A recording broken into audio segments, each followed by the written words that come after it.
He meets God in the epilogue. What the f? Hey everyone, Fiction Ape here, back after a 3-year hiatus as a goof. Okay guys, I'm just gonna skip the intro because it's gonna be a really long video. Guys, I am reading the Cosmere. More specifically, I am reading right now, I'm finishing Hero of Ages. I know that you're supposed to read the original Mistborn trilogy first. However, I just wanted to skip into Stormlight as well. I read the first 2 books, then Stormlight, and now I'm also reading Warbreaker because apparently I need to read Warbreaker and the original Mistborn trilogy for Words of Radiance to make sense, but I decided to go back to doing reviews because I had a lot to say about this book. But in any case, for people who don't know the Cosmere is the fantasy world by Brandon Sanderson. The 5th book of the Stormlight Archive, which is basically the big series out of all the bigger series, that is the Cosmere. Wind and Truth, I believe is the name, is coming out at the end of the year. I'm not going to make it in time, but I tried my best because I did try to read Mistborn first, and I am a slow reader. So in this video, if you've been here before, you know how this works. I'm going to give a review of my thoughts, but if you haven't, well, I'm going to give a review without spoilers first as well, and then a review with spoilers where I'm going to go into like insane detail about everything that I thought, theories, world, reviews, what I thought was best, what I thought wasn't. But honestly, like a spoiler-free review. Okay, so if you've never read anything from the Cosmere, and you've never just read anything fantasy, period, I don't recommend you start straight off with the Stormlight Archive. One, because I think it's a bit more difficult. I had already read A Song of Ice and Fire by George Martin and Dune. I know it's not fantasy, but it's sci-fi. And like Percy Jackson when I was a kid. So I feel like if I had gone directly into the Stormlight Archive, I would have been fine. However, Brandon himself, the author, recommends that you read the Mistborn trilogy first and Warbreaker. One, to get acclimated into the Cosmere, which is the connected universe that a lot of the books are within. Not all of his works, but most of them. Or a lot of them. I don't know, I haven't checked to see if it's most, but I think it's most. Yeah, I do think if you don't have experience with fantasy and like you don't like realize yet how massive things can get and how much you have to keep track of, and you don't have like that clinical eye for paying attention to a lot of details at once, you might want to hold off and go to Mistborn first. I will do a full Mistborn trilogy review. Since I read book 1 and 2 already, I'm just going to finish 3 and then I'll do all of them together. For Stormlight, since they're massive books, I'm going to do one at a time, and because I'm going back to posting now, so I might as well do one at a time as I do. Mistborn is going to be a special case because I'm not done with the trilogy, and I'm not going to start from book 3 for the reviews. But yeah, should you read it? Yes, I thought it was very good. If you like fantasy, go ahead. Has a good bit of politics. It's not too heavy of a read. It is heavier than Mistborn, lighter than Song of Ice and Fire, which is the Game of Thrones books, if you don't know. Very fun book with a really expansive cast, really expansive world. You really just feel like with this, even though you read like 1,200 pages, that you have barely scratched the surface. I want to be done with the spoiler-free review already because I want to get into the details. But honestly, if you're just looking for a really cool book to read, cool plots, cool world building, cool magic system, interesting characters, a lot of fun discourse, and not so fun discourse about war and tragedy, and a bunch of other stuff, Stormlight Archive is a great book.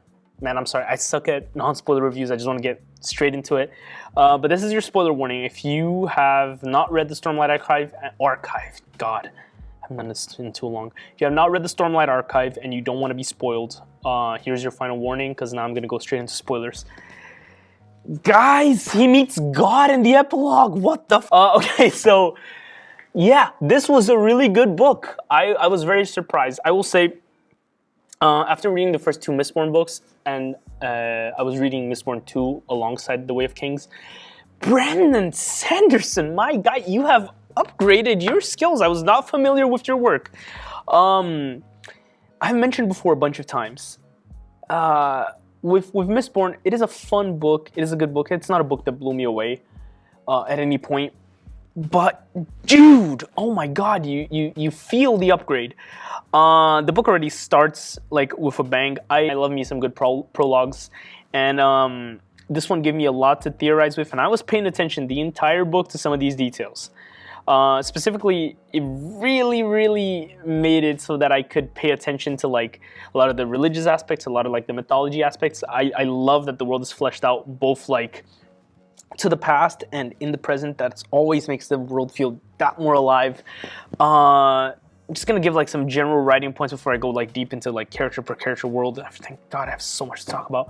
The prose, man, Brandon Sanderson's prose went from something to something else really fast when I was reading through these books, because like now I really feel like I can engage with these characters. He has a bit of a matter-of-fact prose in the way that like he tells you, it's weird to say like that. He doesn't necessarily use a lot of flowery language the way that like someone like George Martin does.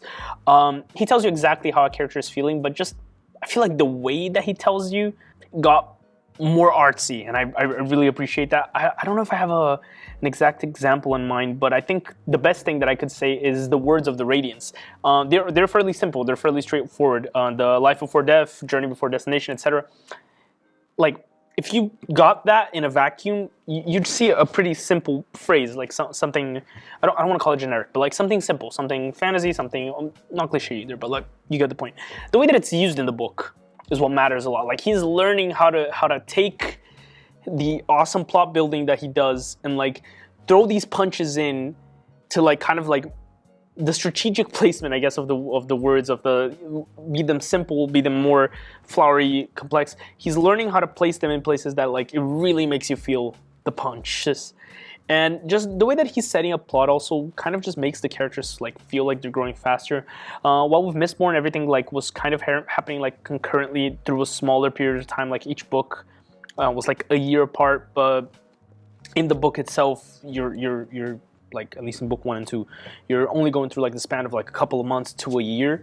With Stormlight, you really get the sense that these characters have had lives that have spanned like actual decades, and like there's actual baggage. In Kaladin's case, you get to see some of these flashbacks, but yeah, just you feel like he gets a lot more done a lot faster. And you see that in the world building too, because I think one of my biggest complaints, at least from 1 and 2, again, I've only read Mistborn 1 and 2, is that the world building was very, very centralized. And what did I like about Stormlight? Even though Stormlight 1 was very, very centralized into the Shattered Plains with Shallan, my beloved, saving the plot by having it be a lot of the time elsewhere, and the interludes, which I adored, and I'll talk more about them in detail as I go. He really managed to make you care for some of these other destinations. Like, I did not care about anything that wasn't listed though in Mistborn, but with Stormlight, I was very much interested in just about every little part of the world.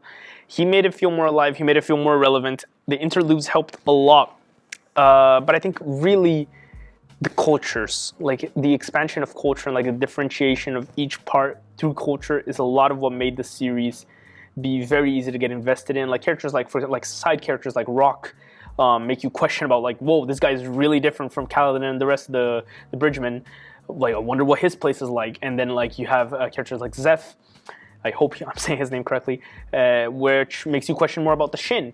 And like even small things like, oh, they won't step in stone. Dude, awesome. That's really fucking cool. Especially because like, in one of the cultures, the Alefi culture, I guess what's more important is air. And you get to see like, okay, now, well, in this culture, what's more important is rock. I'm guessing that they're gonna go full circle. There's gonna be like a water nation and a fire nation. I'm not sure, but this is just something that I was really guessing. And yeah, so I really appreciate this. And finally, I think the power system. Power system is actually better in Mistborn, but that's not inherently bad because it is really interesting how it's done. Like, I really could visualize a lot of the moments. Honestly, anytime a Shard Blade was out, I could almost visually see just the descriptors that he got were really good. And I appreciate that this is a power system that so far at least feels a lot more exclusive. Like, I don't think there's going to be that many Surge Binders in the story. I might be completely wrong. But I do appreciate like the smaller facts of like, a Shard Blade is something that can be passed on, which like adds a different like political aspect to it and like a strategic value to it. Like, for example, again, Dalinar selling his for the Bridgeman. Awesome. My favorite moment in the book, mind you. And I actually called the twist that Jasna's Soulcaster did nothing. It was a fake. I called that before I got to part 3. I don't remember exactly what it was they gave it away, but I was like, I don't think that's a thing. And yeah, I just really appreciate these small things, like, for example, how seeing into the future is something considered profane in this world because the future only belongs to the Almighty. Dude, like, so many small things that, like, just engaged me. It really did. The world is awesome. I thought Rashar was pretty cool. I have this one moment that really specifically stood out. I think it was Rysn, or Rysn, where she mentions like just a small quote. It's like, don't ever cheat the Shin, and you get to see like how a trade goes between them. And for me, that was really awesome because it's like, it gives you this feeling that this is a living, breathing world and that like our characters aren't the center of the world, at least yet. And it really makes you ask, it's like, oh, I want to see how are things there. And then there's this one scene which happens, I think, in the spiritual realm, which I think the POVs in that chapter are Sprens. I forgot the name of the character, but there's basically the two ones that are cooking. I actually had to go back and check if it was the same place that Shallan traveled to, and it was. I read on the Kindle, like that's why I don't have the physical book with me, but it's really good so I can go back and forth between my notes to get all that stuff. Regarding the Cosmere as a whole, I honestly don't know a lot about the interconnectivity yet. I think Hero of Ages, which is Mistborn 3, and Warbreaker, which I'm going to read as well, I think they're going to get me a bit more acclimated into the like interconnectivity within it. Of course, I know about Hoid. I somewhat got spoiled about Hoid because I went to look up both some videos of Brandon just talking about like his world and like explaining what the Cosmere is, but also like one of Bookborn's videos. Just the consistency with Brandon, man, it's really improving. And the things that I hear about the future books like after this is that it just gets better and better and better. So I'm so excited for book 5. But yeah, let's get into the cast because this is probably going to be a part that I'm going to have the most to say. Man, I really liked all the characters, but I think the only one that really stood out and that was like, dude, this is a character that I know I'm gonna hold with me later on. It's gonna probably enter like the list of like some of my favorite characters. Is Dalinar Colon. Is it Colon? Is that how you pronounced it? Okay, I just looked at a Daniel Green video and he said Dalinar Colon, so I think I am saying correctly. So yeah, dude, Dalinar. Holy smokes, dude. I was already expecting to like Dalinar because like a lot of my friends that know the stuff that I like told me already to do this character is like straight up your alley. He even got compared a little bit to like Stannis Baratheon, which is one of my favorite characters in fiction from Song of Ice and Fire, the books, not the TV show Abomination adaptation that they made of him. And yeah, dude, where do I even begin? I really appreciate the setup in the sense that like, dude, Brandon got this character. He's like, okay, what is this guy good at? What is this guy good at? He's good at war. Let me throw him in a situation where like he could go to war whenever he wanted to, but he doesn't want to because his goals are completely separate from the idea of war. Like you couldn't go further. And you give it weight by the way that already the book started. The book starts with violence, Zev assassinating his brother, but you already see the first small tragedy. It's like this guy's so good at war, so good at fighting. And the night that his brother died, he was drunk. And that already sets up so much of what you need to know about this character, man. Like, they don't need to tell you, oh, he follows the codes like so strictly because he was drunk that day. Dude, you see it. It's so obvious. And it's just so excellent. Like, there's just so many things. I really like this trope of getting the thing that the character is the best at and like making it so he either is not allowed to use it, doesn't want to use it, or will get like severely punished for using it.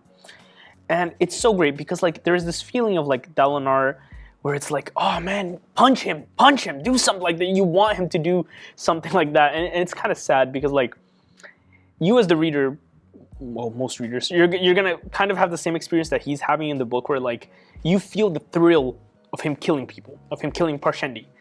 And then you realize, at least if you're paying attention, that wow, you probably shouldn't be feeling good about that because these probably are not really bad guys.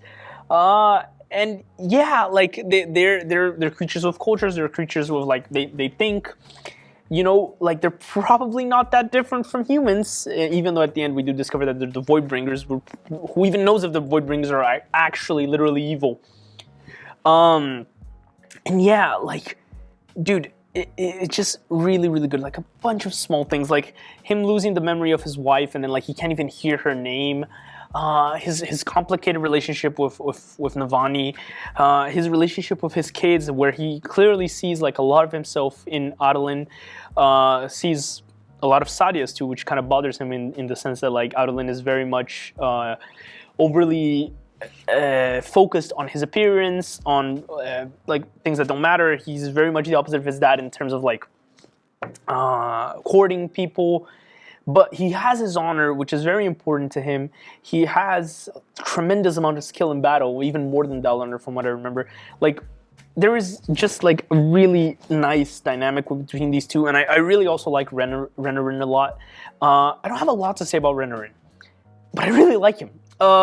He just like, it was one of those characters that I just like read it and I was like, I like you, and just very likable. There's just like small details about like how everybody thinks about him, and like the kindness and the tenderness and the softness, and just like also the chapter that he thinks Dalinar died. Like there's just something like very about how his reaction goes. But yeah, it's so excellent. I think the way that the book ends even leans Dalinar further into the situation of like, this is what the guy is good at, and he's gonna forsake it for what's right. Dude, that moment was the one that really made me like, yeah, this character, he is definitely gonna go in the list of like some of my favorites. I am so excited because I hear that like he goes even like many times higher in that as a character, and I just can't wait.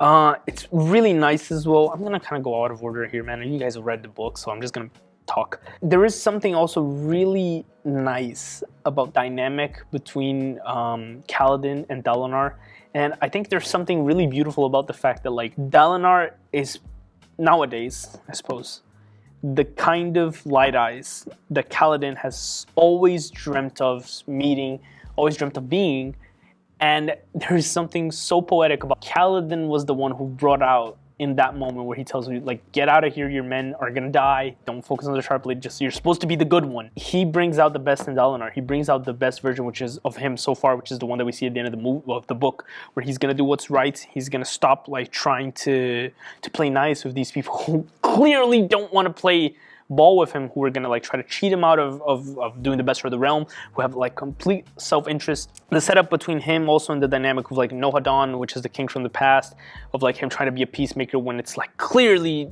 a moment that they need the Blackthorn. And again, awesome that the Blackthorn has returned, but now he doesn't have his shard plate or shard blade.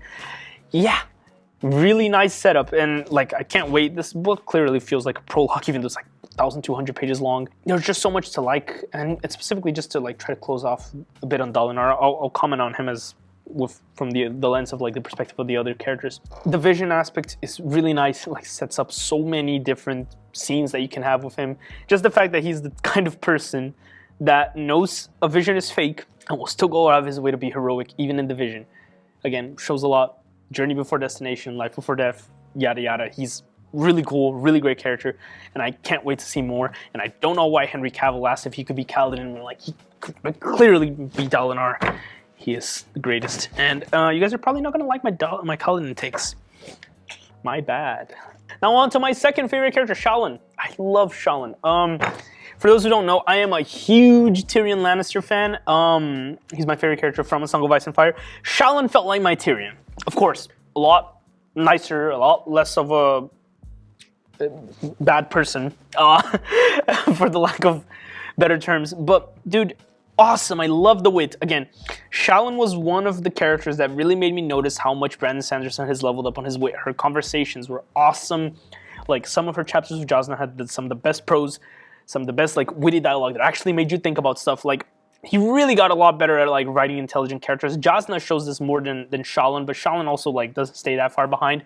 Shallan also has that Sansa appeal. I also really like Sansa from A Song of Ice and Fire, and I hate to keep comparing it to other stuff that I like, but I just don't hate it. I am lying to you. I'm gonna keep doing it. But yeah, dude, I really appreciated Shallan's POV, even though I think she was the character besides Arlen who had the least of the POVs out of the main crew, maybe. And I can understand why, like she has the least amount of stuff happen in her storyline, but it's so good to not everybody be in this Shattered Plains. Like that is one of my gripes with the book, which I know for a fact we're gonna not be there for the next few books. But I really like it when the POVs aren't all in one spot. I feel like the story moves faster, and I appreciate having Shallan and Jasnah. They gave some really important perspectives for us in the book. I know that Navani also becomes a POV, but that's late in the book. I think like Shallan specifically has a really important perspective, which is the perspective of a woman. Alethkar, or Alethkar, I don't know how the realm goes.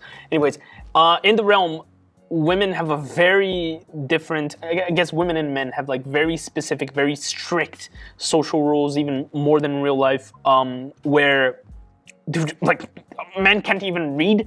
I thought it was a cool like world building aspect, because like there was a lot of things that like Sanderson can do with this, and I know that he will, because he's cooking right now, man. But yeah, dude, Shallan's perspective is really important. Just small things like the safe hand and the free hand, a bit of her like more scholarly pursuits. I love the aspect of her having like the photographic memory. I think that's going to be used in really clever ways. I love the aspect of like her grappling with so many things regarding like morality. Dude, I just thought it was really cool. Again, awesome setup.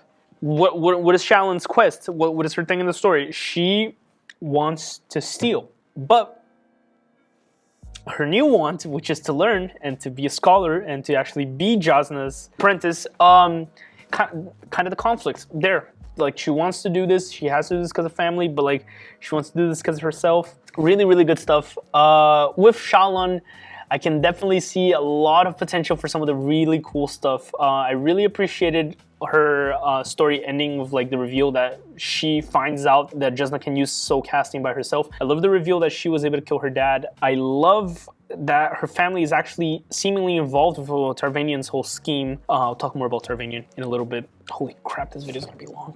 I love so many things about Shallan. The one gripe that I had with her story, I didn't like how easily she unlocked her powers. I didn't like that it went from her, to my understanding, from what I remember, I guess, just going off my head, never speaking to whatever creature it is that grants her power, that allows her to do it. I hated that she went from nothing to, okay, teleport me to the Shadowsmar. Like, immediately. I know that she gave a truth, which is very important, and I have more stuff to say about the truth, because I know that I can see what Brandon is cooking. But yeah, that's the one thing I didn't appreciate. I feel like that came a bit too easily. I feel like there would have been another way to be more elegant about that scene. But I guess that he really wanted to show us the Shadowsmar to like give us like more and more questions for like Worlds of Radiance when it comes on. I'm gonna try to go quicker by the characters. I still have so much stuff to say. Kaladin. I thought Kaladin was decent, and I don't mean to say he was a bad character. I just think everybody else was so much fresher. They were so, like, they had so much more interesting stories to tell, more interesting perspectives. I just feel like Kaladin's arc was so telegraphed, and I can't help it, man. Like, Kaladin just reminds me so much of Guts. It felt like at so many moments that I was reading Berserk. Just even like the sad boy part, and like, okay, I'm gonna ultra generalized Berserk as well. Like, I know that's not what Guts is about as well, but just like the sad boy, teen, tall, good fighter leader who, and I know Guts is not the leader of the Band of the Hawk before you guys start piling on me, who has a happy fairy that like doesn't want him to commit suicide because he's depressed. I don't know. Like, you can see that he's going to become a leader from like a mile away. You can see that he's going to join Dalinar's army eventually from a mile away. You can see that he's a surge binder very early on. There's just so many things about Kaladin that are like felt predictable when all the rest of the book just felt so fresh that I didn't really end up valuing him that much. Of course, he's great. Like, the entire book is good. Like, he's just less great than the rest. And it really didn't help that he had the most screen time, but I feel like the stuff that he did with it was just very, like, generic in comparison. You can just see, like, this is gonna be like your typical fantasy hero. Wasn't quite my most enjoyed character, but there were a lot of good moments. I think the chemistry that he has with the bridge crews is awesome. I think the idea as well, like the plot structure with the bridge was really cool. It could have been very repetitive. It ended up not being. I really liked the in-camp dynamics and the politicking that Kaladin did. I thought that was very enjoyable. I appreciated his final moments with Dalinar. I think his story really picked up near the end where he was able to like interact with like these more interesting plot aspects. But from what I hear, like, I shouldn't be worried because apparently Kaladin's story just gets good later on. It's just now all set up. And I do realize the Way of Kings probably mostly all set up, but like, I think Dalinar and Shallan already were able to shine very bright. As for Adolin, I liked Adolin. I just don't have that much to say about him. I really always like the kind of archetype, for all intents and purposes, a prince. Very much like a charmer, like dueling, very vain, but still good heart Brash can be. But even though I said Cullen is less impressive, obviously better character than Adeline. But I don't know, I just identified with Adeline more. I thought he was more fresh perspective to have here, because like while Dalinar has this deconstruction of like what the Light Eyes believe, you get to see like somebody who's living through that perspective right now, someone who like very much wants to get gem hearts, wants to go to war, wants to kill Parshendi. He has a very important perspective. And while the bridge crew is an important perspective as well, like of course they're slaves, they're gonna be like the lowest in this world. I just thought Adeline's perspective had more to give, because I guess to an extent, like you feel like some level of familiarity from like some of Brandon's other works, and like again, I don't want to say it's one-to-one, but for example, like you see the high storms and it's like, well, it's this dangerous natural event that you're supposed to avoid. It happens sometimes during the day. Then okay, well that's the Mist and Mistborn. It's similar. I guess this trend is probably important for the Cosmere as a whole. I'm gonna pay attention. Reason why Callan probably didn't feel very fresh was like, well, we already get the Scott perspective in Mistborn, so it's like I've seen this before. Like, give me something new. Even though it's like a fantasy like world, the POV in this case of a person being enslaved and being like the lowest of the low isn't as fresh as, for example, like Adeline's idiosyncrasies about like the society and like what's important to them and what's not. Now, somebody who I really liked, and I don't know if I qualify him more as an interlude character or as a POV, but Zeph. Oh my god, dude, Zeph was awesome. What a great introductory chapter. What a great setup for an antagonist, because like, dude, you really feel bad for the guy.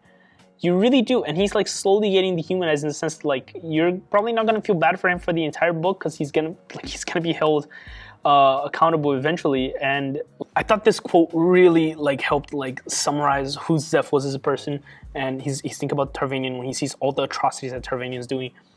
Or I could kill him, Zeph thought. I could stop this. He nearly did, but honor prevailed for the moment. And dude, oh, awesome! Like, again, we're in the whole book, like, listening, like, they really make it a point to tell us that he is the truthless of Shinovar, and it bangs every time. Like, you know that when you read the words Zeph, Son Villano, truthless of Shinovar, and it's starting a chapter, dude, you know it's gonna slap. The quote is so good because it really shows, like, warped things that dogmas can do to people. I think the bit that's so ironic and sad is that, like, the priorities. It's like, what is important for him? Like the literal true like honor in terms of like, let me stop this person who's clearly doing monstrous things, or let me stick to the honor of like being a truthless, because this is just the last bit of honor that I have for myself. It's a really interesting conflict, and it's a really nice way to frame an antagonist in a series, because you feel bad. You do feel bad, and I know that I already said this before.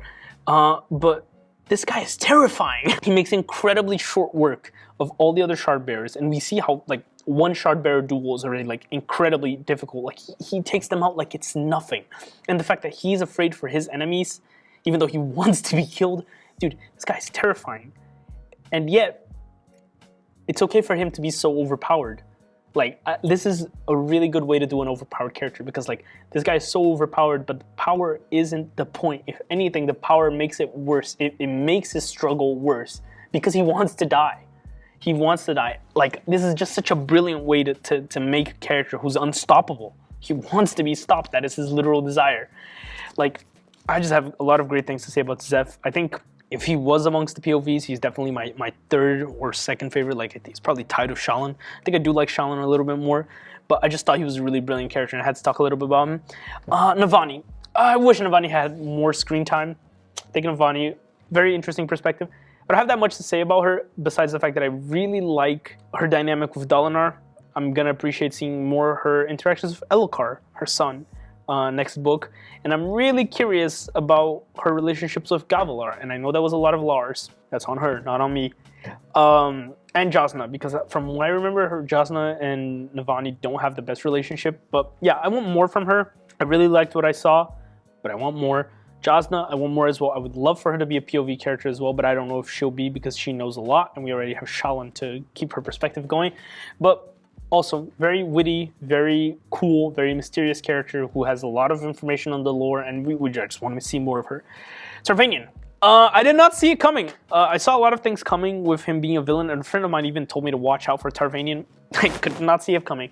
I could not have seen that coming, but the scene where he talks about religion with Shallan and Jasna now gets recontextualized because, yeah, he knows or thinks that the gods are real, and it was just such a brilliant way to use those like preludes to the chapter, or like the preambles that Sanderson puts like in almost every book from what I can tell. And it's the reason why he's killing people, that when they're near death they start speaking truth about the Almighty, and it might be a way to stop the Everstorm. Dude, awesome. Again, I really like that this is a case where it's a villain who you're probably not going to be able to like root completely against, because man, maybe this, like from what I can tell, this guy's probably like doing some like really warped but like a really utilitarian way of like trying to save the world. Like this is probably gonna, like his research is probably gonna be important, and it's just a really nice setup, because like of course what he's doing is not right, but like you can understand, because the alternative is probably gonna be like everyone dies. Sadeas I went from liking, because I could probably tell like, oh, this guy probably like deep down is just a misguided good person, and Adolin and Dalinar are wrong about him, to disliking him because I thought that the betrayal, like being completely his plan just to fuck over Dalinar, I thought that was like, I felt that was uninspired. I do understand that the twist is probably like that Dalinar was told to trust him because like that's how he meets Kaladin. But yeah, I didn't like it. I hope Sanderson does something more interesting with him. He was interesting me until he showed up that he's just more evil than what I thought he was. I thought he was going to be like more gray. Yeah, Sadeas is one of the characters of all time now. Hoid, cool. I'm going to try to hold on to more things about Hoid, but like I really like him as a self-insert for Brandon. You can really tell that he takes time, like paying attention to like every single small word and detail about Hoid. His conversation with Kaladin is probably the best Hoid scene in the book, but like at the end, when Sanderson's talking about like innovation and a bunch of things, you can just tell that this Hoid is Sanderson's voice entirely, and I really appreciate it, and I'm excited to see more of this character, because I know he's basically going to be the Casimir's main character, even though he's not Stormline's main character, but he is cool enough that it makes me want to read all the other books, so that says a lot. In terms of mysteries, I think I figured out a few things. I have my notes here. Parshendi. In Axias the Collector, I kind of realized that the Voidbringers were either related completely to the Parshendi or were the Parshendi, and that confirmed by the end of the book. I thought that was really awesome, and that chapter does tell us a lot. The reason that I was able to make the prediction is because the words that he was writing on his skin and like altering the patterns really reminded me of how the Parshendi can like shape their bodies like shields and create like these husks. Well, you really feel validated by paying attention. I really am curious about Spren. Syl asks some important, like Syl poses some important questions, because like I think she mentions that she's not a wind Spren, but I don't know if she mentions that she's not a Spren. I have theory about her, might be Crackpot. It's completely based on the name. So in the prologue, one of the 10 heralds had their statue removed from Gavilar's place, which was Shalash. I don't know how to pronounce that. That name only gets mentioned once this book, but I was waiting the entire book. I was looking for it because, ironically, for a lot of the book I was reading thinking that Taln and Shalash were the same character, because, like, of course, the character who's missing out on the prologue, the one who gets left behind to be tortured for eternity, of course he's going to be important. Probably who the main antagonist is. And for some reason, just off of memory, I thought that that Taln was the missing statue, but actually it was Shalash. I found this out just shortly before recording when I was like looking over some of my notes. But yeah, I think Syl might be Shalash. Crackpot theory. Why? And if Syl isn't Shalash, I know that probably Shalash might be the character who Gavilar spoke to at the end, the one who says that they're the Almighty. I don't know.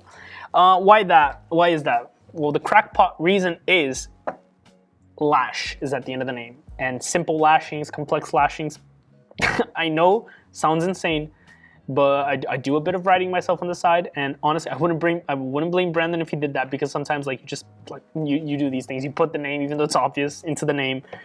And again, the heralds are connected to the powers, including lashings. I would not be surprised if that was the case. And I also think that the statue that's missing is the same statue from Baxil's chapter in the interlude. They're breaking into a statue, and they say something about a shard blade right before it. Maybe there's a shard blade there, or something. We'll see. But yeah, I feel like there's more to Syl than meets the eye. I mean, definitely a very mysterious character. And besides that, there is Odium, who sounds like it's gonna be kind of like a ruin situation from Mistborn. Again, I'm not done with Mistborn. I've said that 20,000 times. But yeah, Sanderson seems to not be the type of guy who makes like a single entity as a villain. It's more like a conceptual villain. So we'll see. Odium might be like more of a concept to fight. Like some manifestation of like the storms, like this Everstorm thing. Maybe that's Odium. But yeah, guys, overall, I really like this book.